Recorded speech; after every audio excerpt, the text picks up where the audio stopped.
किसी गुफा में पारो नाम की एक इच्छाधारी नागिन रहा करती थी, जो कि अपनी नागमणि की रक्षा कर रही थी।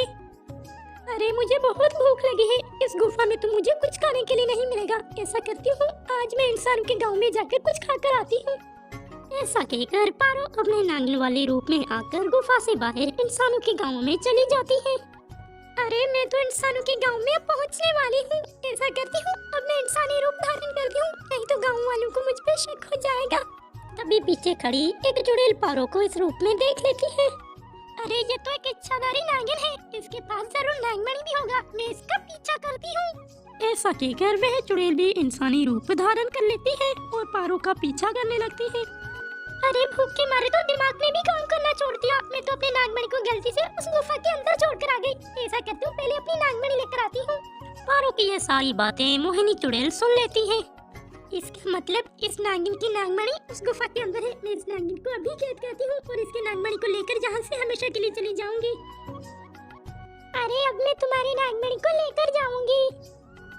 ऐसा कहकर मोहिनी चुड़ैल जंगल वाले गुफा की तरफ जाने लगती है। अरे अपने इस रस्सी से कैसे आजाद हो जाऊं? अगर मैं आजाद नहीं हुई तो वो चुड़ैल मेरी नागमणि को लेकर जाएगी। अरे गाँव वालों, प्लीज कोई बचाओ मुझे। तभी देव नाम का एक लड़का वहाँ से गुजर रहा था। वह पारो को देखकर पारो से कहता है, अरे मैडम जी, तुझे इस गाँव के बीचों बीच किसने बांध के रखा है? तुम रो मत, मैं तुझे अभी इस रस्सियों से आजाद करता हूँ। ऐसा कहकर देव पारो को उस रस्सियों से आजाद करता है। थैंक यू, आपने मुझे इस रस्सियों से आजाद किया। अभी मैं बहुत बड़ी मुसीबत में हूँ, मुझे यहाँ से जाना पड़ेगा। ऐसा कहकर पारो भागती हुई जंगल की तरफ जाने लगती है।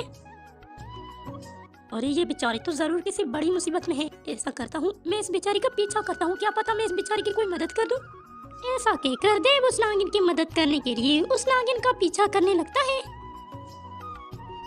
अरे भला हो उस आदमी का जिसने मुझे रस्सियों से आजाद किया, नहीं तो तू मेरी नागमणि को ले ही जाते। ऐसा ना हो कि मैं तुम पे हमला कर दूं, दफा हो जाओ यहाँ से। पारो की ये बात सुनकर वह चुड़ैल डरती हुई वहाँ से चली जाती है, जबकि दूसरी तरफ देव जी सारा माजरा देख रहा था। अरे तुम मेरा पीछा करते हुए यहाँ तक आ गए।